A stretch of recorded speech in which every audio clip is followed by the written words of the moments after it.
심리학 용어 가운데 윤형 본능이라고 있습니다.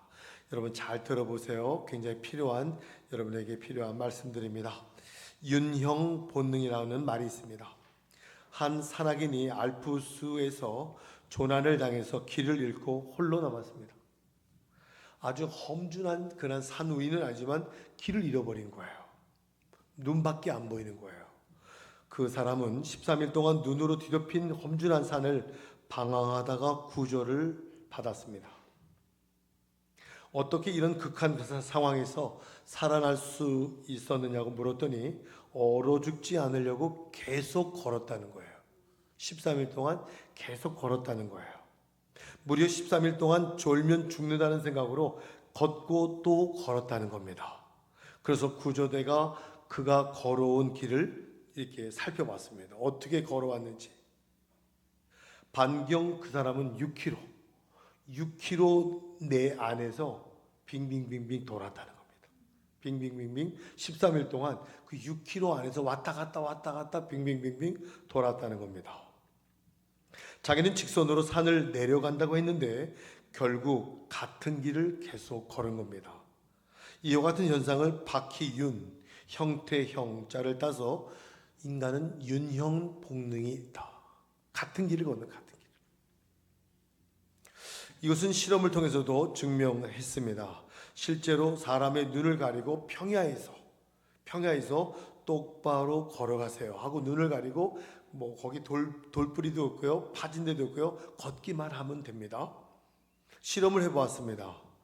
자신은 똑바로 걸어가고 있다고 생각했는데 결국 안대를 딱 벗겨보니까요 500m 안에서 왔다 갔다 하는 거예요. 500m 안에서 이리저리 돌고 돌아는 그러한 실험을 해보았다고 합니다. 이것은 우리 본성 속의 변화를 원하면서도 변화하지 않는 모습을 보여주고 있죠. 우리들이 예수를 믿는 자들로서 얼마나 많은 말씀을 듣고 계세요. 말씀을 들을 때마다 바르게 살아야지, 주님을 기쁘시게 하는 삶을 살아야지 고백하며 결단을 해도 시간을 돌이켜보면 여전히 다람쥐 쳇바퀴 돌듯 내 삶을 사는 거예요. 내가 변하지 않고 욕심대로 나 중심적으로 살아가는 자신의 모습을 발견합니다. 오늘 예수님께서 산상수훈 첫머리에 5장 1절부터 10절까지의 팔복에 대한 이야기를 말씀해 주고 있습니다. 이 팔복의 말씀을 들으면 여러분 어때요? 좀 행복해지셨습니까? 오늘 이 팔복의 이야기는 지난번에 제가 말씀드렸는데 예수님은 주님을 믿고 따르는 제자들에게 이 세상에서 진정한 행복을 살아갈 수 있는 그러한 팔복에 대한 이야기를 하셨습니다. 이 팔복은 외형적인, 사람들이 추구하는 외형적인 것이 아닌 내적인 것이 행복임을 말하고 있죠. 심령이 가난한 자는 어때요? 복이 있다. 천국이 저희 것입니다. 애통하는 자는 복이 있다. 저희가 위로를 받을 것이다. 온유한 자는 복이 있나니 저희가 땅을 기업으로 받을 것이다. 의에 줄이고 목마른 자는 복이 있나니 저희가 배부를 것이다. 마음이 청결한 자는 복이 있나니 저희가 하나님을 볼 것이요 화평케 하는 자는 복이 있나니 저희가 하나님의 아들이라 일컬음을 받을 것이다. 의를 위하여 핍박을 받는 자는 복이 있나니 천국이 저희 것입니다. 이 팔복의 이야기, 이것은 우리의 노력과 결단으로도 할 수 있는 중요한 일이지만 성령님께서 우리의 마음과 생각을 다스려 주셔야 됩니다. 주님이 우리를 주장해 주셔야만이 이 팔복이 내 안에서 살아 움직이는 겁니다. 그러므로 우리는 늘 열린 마음으로 성령님을 초대하고 성령님을 의지하고 성령님을 사모할 때 팔복의 행복이 우리 모두에게 임하게 될 줄 믿습니다. 팔복의 말씀을 가르친 주님은 사랑하는 제자들에게 어떠한 이야기를 합니까? 팔복을 갖고 있는 사람들의 마음의 자세는 이런 것이다. 너희는 세상의 빛과 소금이다.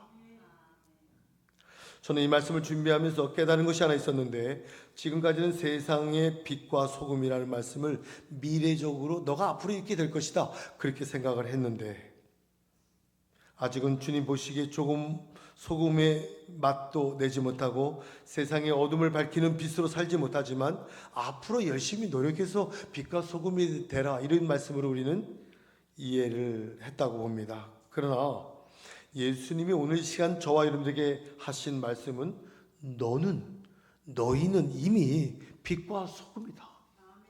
너희는 이미 빛과 소금이다. 그런데 어떤 분은요, 이 이야기를 제가 드리면, 목사님, 저는 아직 세상의 소금이고 빛이 되려면 아직 멀었습니다. 제 믿음 하나 가지고 제 먹고 살고 제 욕심만 부리게 헐떡거리며 살고 있어요. 그렇게 말하는 분들도 계실지도 모릅니다. 여러분, 내가 보는 나의 모습은 어떠한지 주님께서 우리를 향하여 그냥 말씀하시는 거예요. 너는 하나님의 자녀이기 때문에, 빛 대신 예수 그리스도를 너의 마음에 영접했기 때문에 너는 이미 빛이야. 너는 이미 소금이야. 그렇게 말하고 있는 겁니다. 어둠을 밝히기 전에, 여러분 랜턴 아시죠? 랜턴을 사용하지 않습니까? 배터리를 새 거로 교체하면 먼 곳까지 환하게 비춰줍니다. 그런데 배터리를 오래 사용하면 점점 빛이 약해지죠. 빛이 약해졌다고 해서 랜턴이 아닙니까? 랜턴은 여전히 랜턴입니다. 단지 빛이 약할 뿐입니다. 그러므로 오늘 말씀을 들으시면서 먼저 기억해야 할 것은, 나는 아직 부족하고 연약하지만, 아직은 하나님께서 보실 때 함량미달이라고 생각할지는 모르지만, 그리스도 예수 안에 세상의 빛이요 세상의 소금으로 존재하고 있다는 사실을 믿으시기 바랍니다. 같이 여러분 한번 고백해 볼게요. 나는 이미 세상의 소금이요 빛이다. 왜? 우리의 모습은 여전히 주님 보시기에 어쩌면 함량미달일 수 있잖아요. 소금이라고 빛이라고. 그런데 왜 우리를 소금이라고 빛이라고 말씀하실까요? 그것은 우리의 행위 이전에 주님을 통해서 이루어진 은혜의 결과입니다. 하나님이신 은혜이기 때문에 우린 빛과 소금의 존재가 된 겁니다. 태초에 하나님은 흑암과 혼돈과 공허가 가득한 세상에 제일 먼저 빛을 만드셨습니다. 빛은 바로 어둠을 밝히고 질서를 가져오는 삶의 의미를 가져옵니다. 그러나 죄에 빠진 인간은 죄의 빛 가운데 살지 못하고 어둠을 더 사랑하죠. 자기 마음대로 살려고 하죠. 자기 주장대로 살려고 하죠. 자기 생각대로 살려고 하죠. 결국은 죄와 사망의 늪에서 허우적거리게 됩니다. 영원한 멸망의 길로 걸어가게 됩니다. 그래서 하나님은 인류를 구원하실 마지막 카드 예수 그리스도를 이 땅에 보내셨고, 어둠의 이 땅에 생명의 빛으로 보내주셨습니다. 그래서 요한복음 1장에 보면 태초에 하나님의 말씀이 있었고 말씀이 생명이다. 예수님은 생명의 빛으로 어둠의 땅에 오셨습니다. 우리는 그 예수 그리스도를 영접한 분들 아닙니까? 예수님을 영접하는 자들은 하나님의 자녀가 되는 권세를 주셨잖아요. 이미 빛 대신 주님께서 우리 안에 거하고 계시잖아요. 주님이 요한복음 8장 12절에 나는 세상의 빛이다. 나를 따르는 자는 세상의 빛이 될 것이다. 에베소서 5장 8절에 너희는 전에는 어둠이었더니 이제는 주 안에서 빛이라. 빛의 자녀답게 행하라. 우리의 행위 이전에 빛 대신 예수님께서 내 안에 거하시기 때문에 더 이상 아니고 우리는 빛이에요. 빛. 어둠이 아니고 빛이에요. 어둠의 자식이 아닌 빛의 자녀가 된 겁니다. 그러므로 우리는 빛의 자녀가 되기 위해서 선한 일에 힘쓴 것이 아닙니다. 이미 주님께서 우리에게 빛의 자녀라는 권세를 주셨기 때문에 빛의 자녀답게 살면 됩니다. 한 예를 든다면, 여러분 자식이 부모님에게 효도해야만 자식이 되는 겁니까? 그래요? 자식이 부모에게 효도를 해야만이 자식입니까?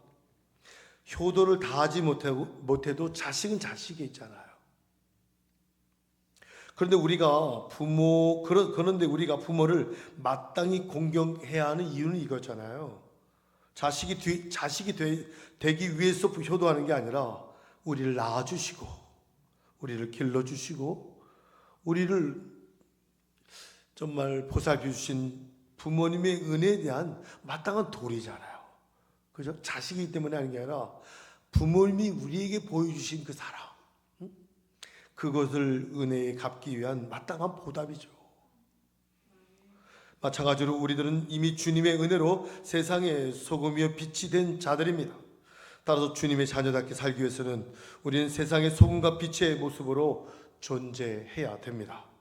그러면 우리들이 세상의 소금으로 빛으로 산다는 것은 뭘 말하는 걸까요? 먼저 소금에 대해서 얘기해 볼까요? 소금, salt. 봉급, 돈이죠, 돈. 월급이죠, 월급. 그걸 샐러리라고 하잖아요. 이 salt와 샐러리는 같은 언어예요, 같은 언어. 그만큼 소금과 이 돈은, 봉급은 굉장히, 여러분 돈이 굉장히 중요하잖아요. 그죠? 네.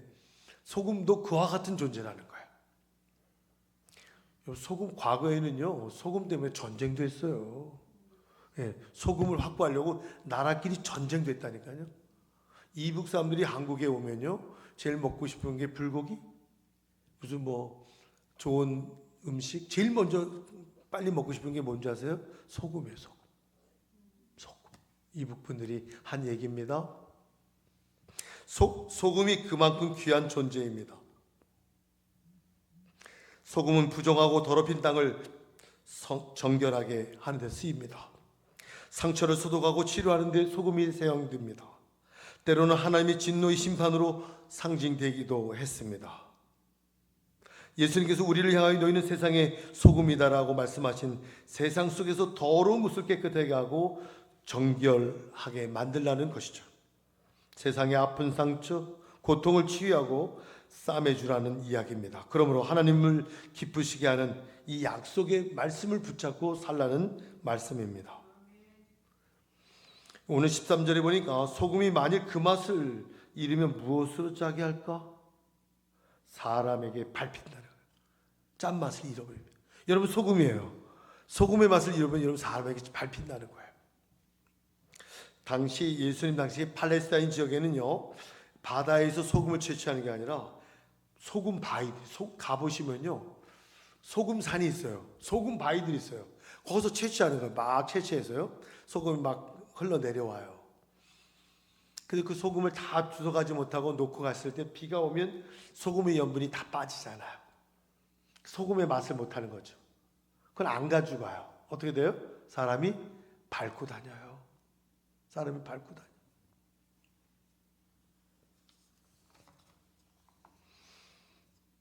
유대 전통적인 간섭에서 나온 말인데, 신앙을 버리고 타락했던 사람들이 다시 회개하고 돌아오면 그 사람은 회당 문 앞에 엎드립니다. 그 사람들이 그 사람을 밟고 지나가는 거예요. 밟고 지나가게 될 때 그 세상에서 타락했던 그 사람은 엎드려서 나는 맛 잃은 소금이니 나를 밟고 지나가시오. 나는 맛을 잃은 소금이니 나를 밟고 지나가시오. 이렇게 외쳤다고 합니다. 예수님은 소금이 맛을 잃으면 사람에게 밟힌다고 말씀합니다. 우리 성도님들은 소금의 맛을 잃지 마셔야 됩니다. 소금의 특징은 짠맛입니다. 짠맛이 음식에 넣어지면 맛을 내죠. 소금이 맛을 내려면 자신이 사라져야 됩니다. 자신이 없어지지 않고 그대로 있잖아요. 그 음식은 맛을 못 내요. 못 먹어요. 먹을 수도 없어요. 우리들이 세상에 맛을 내는 그리스도인이 되려면 먼저 내가 희생해야 됩니다. 내가 양보해야 됩니다. 내 혈기와 고집, 욕심 이거 다 내려놔야 됩니다. 세상을 따르고자 하는 이기적인 욕망을 절제해야 됩니다. 제가 주례하는 그러한 예시장에서 주례할 때 이런 이야기를 많이 합니다. 당신 멋져? 당신 멋져? 이 이야기를 하면서 당신 멋져? 이거를 한자 한자 풀이하는 말로 주례사를 하기도 합니다. 이런 이 주례사를 하니까 많은 분들이 공감합니다. 좋습니다. 너무너무 은혜를 받았습니다. 이렇게 말씀하셔요. 이 네 마디로 네 문장을 글자로 말한 건데요. 당신 멋져. 당당하게 살자. 신나게 살아보자. 멋지게 살아보세요. 져주면서 살아보세요. 사랑하는 성도 여러분, 하나님의 왕 같은 자녀로서 세상에 우리가 살면서 당당하게 사시기를 바랍니다. 세상의 기준으로 비교해서 열등감이나 수치심에 빠지지 마세요. 누가 뭐래도 하나님의 지으신 여러분은 창조의 걸작품입니다. 구원받은 하나님의 자녀입니다. 왕 같은 제사장들입니다. 여러분은 하나님이 특별히 사랑하시는 세상에 여러분 하나밖에 없는 사람이에요. 기왕 우리가 주어진 인생을 두 번째는 어때요? 신나게 사는 거예요. 신나게. 기쁘게 사는 거예요. 항상 기쁘게 사는 거예요. 아무리 나빠도요, 그 중에 나은 것, 좋은 것, 여러분 그것만 바라보시면 돼요. 세상에 아무리 많은 물질이 있는 사람이라도요, 만족을 안 한다니까요. 만족이 없다니까요. 지금은 즐길 수 있는 것을 여러분이 기쁘게 받아들이시고 하나님이 나에게 주신 그 복을 누리며 사는 것이 진짜 복입니다. 나중에 쓰겠다고 쌓아두는 사람들 미련한 사람들입니다. 결국 그 쌓아둔 걸 쓰지 못하고 아이고 쓸 걸, 뭘 할 걸, 나눠줄 걸, 도와줄 걸 껄껄껄 하다가 세상을 떠나는 사람들을 전 많이 봅니다. 결국 남겨진 재산 때문에 자녀들이 결국 분쟁을 하고 소송을 하고 원수가 되어버리고 말죠. 세 번째는 멋지게 사세요. 응? 허접하게 살지 마세요. 누가 봐도 멋진 인생을 사세요. 응?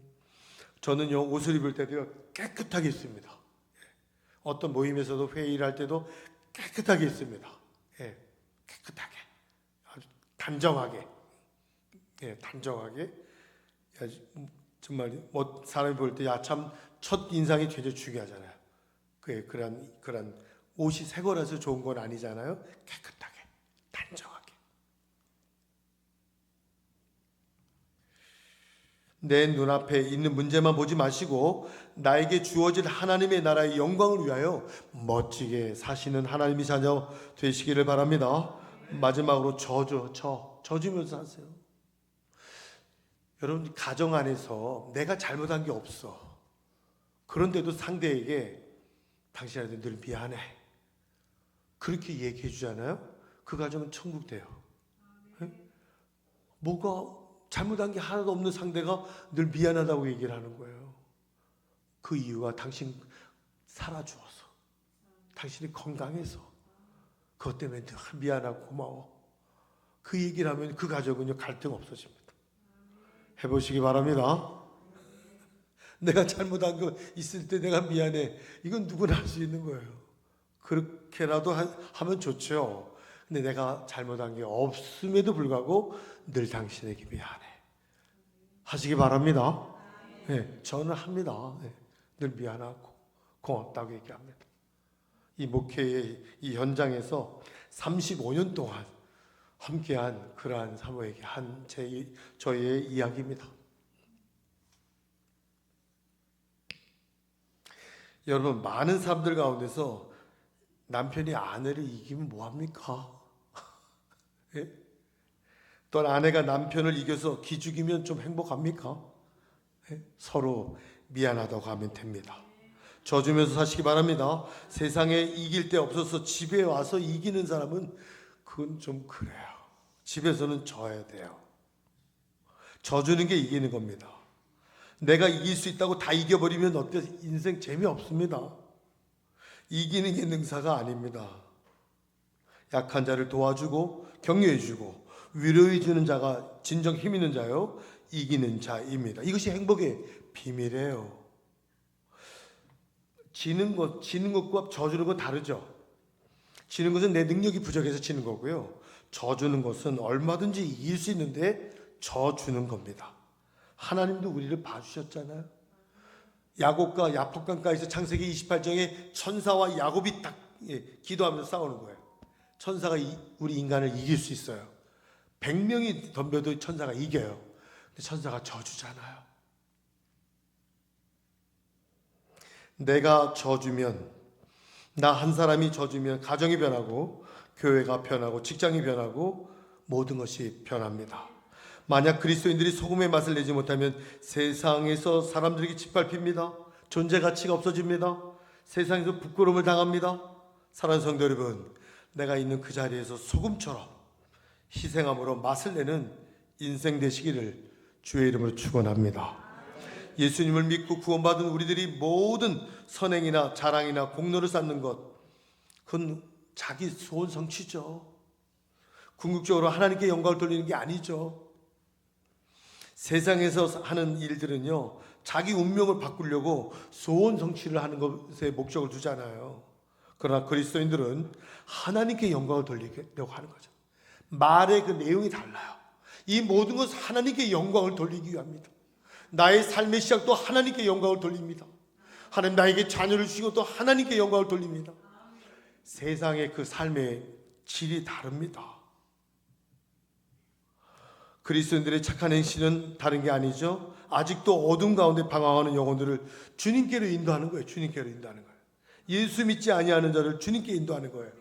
다니엘서 12장 3절에 많은 사람을 옳은 길로 돌아오게 한 자는 별과 같이 영원토록 비춰주겠다. 우리들이 어떻게 하면 세상에 빛을 비출 수 있을까요? 어떻게 하면 그 빛 가운데 서서 어둠 가운데 헤매는 영혼들을 옳은 길로 인도할 수 있을까요? 그것은 주님의 마음을 닮으면 돼요. 주님의 마음을. 우리는 스스로 빛을 발할 수 있는 존재가 아니죠. 달이 빛을 발할 수 있어요. 달은 스스로 빛을 못 냅니다. 단지 태양빛을 반사할 뿐입니다.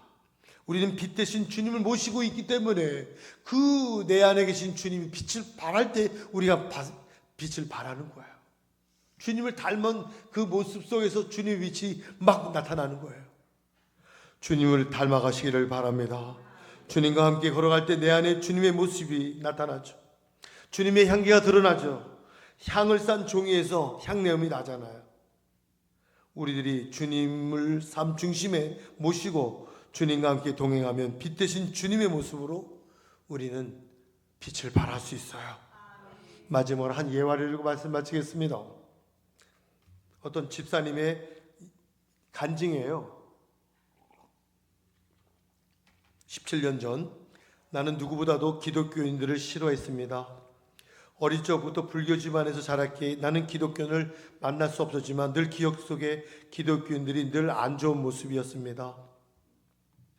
결혼 후 시작된 피아노 레슨 일로 기독교인 가정을 방문할 때가 있었습니다. 그 기독교인에 대한 인생이 점점 레슨을 하면서 아이들 집에 방문한 거죠. 점점 나빠졌습니다. 교회를 다닌답시고 집안일을 엉망으로 해놓고 다니는 그러한 엄마들, 정작 레슨비를 내는 걸 인색한 사람들, 그들이 전도를 하겠다며 하나님의 사랑을 말할 때 나는 점점 더욱 기독교인들이 말하는 진실하지 못한 모습이라고 생각했습니다. 그런데 어느 날 소현이라는 학생을 소개받고 그 집 또한 기독교 집안인데 그 집안을 방문했습니다. 그런데 소현이 집은 첫 인상부터 달랐습니다. 깔끔하게 정돈된 거실과 평온한 집안 분위기, 은은하게 들려오는 그러한 지금 생각해보면 찬양의 소리인데 들려오는 편안한 그 찬양의 소리. 무엇보다도 이 소연이 어머니는 밝은 인상과 친절한 말씨, 그분의 태도가 저의 마음을 사로잡았습니다.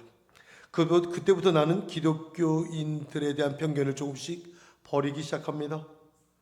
내가 첫 아이 출산 때문에 한 달 동안 레슨을 하지 못했습니다. 그때 소연이 엄마가 다른 레슨자들 어머님들은 방문하지 않았지만 소연이 어머님이 저희 집에 찾아왔습니다. 한 달 동안 일하지 않았음에도 불구하고 레슨비를 봉투에 담아주며 선물을 놓고 갔습니다. 그날 소연이 어머님이 돌아가신 자리에 예쁜 그 레슨비와 봉투에 담긴 봉투와 예쁜 가죽 성경과 찬송이 놓여져 있었습니다. 그 장면에 저의 마음은 완전히 열려 그 후 소연이 엄마와 함께 교회에 나가게 되어 지금은 교회 집사님으로 성가대원으로 충성하고 있습니다. 여러분들이 그렇죠? 그리스도인으로서 소금과 빛의 사명을 감당하는 것은 대단한 것 아니에요. 내가 있는 그곳에서 좀 양보하고 나를 희생하면 됩니다. 사랑으로 섬기면 됩니다. 그 속에서 주님의 영광이 나타나는 겁니다. 불신자, 예수 믿지 않는 영혼들이 그때 주님께 돌아와 영광을 돌리는 거예요. 오늘 16절에 뭐라 그래요? 너희 빛을 사람 앞에 비추게 하여 하늘에 계신 너희 아버지께 영광을 돌리게 하라. 주전 4세기경 그리스에 디오게네스라는 유명한 철학자가 있었습니다. 그는 그리스 아테네 도시를 돌아다니면서 밤에만 키는 등불을, 낮에도 등불을 켜고 다니는 거예요.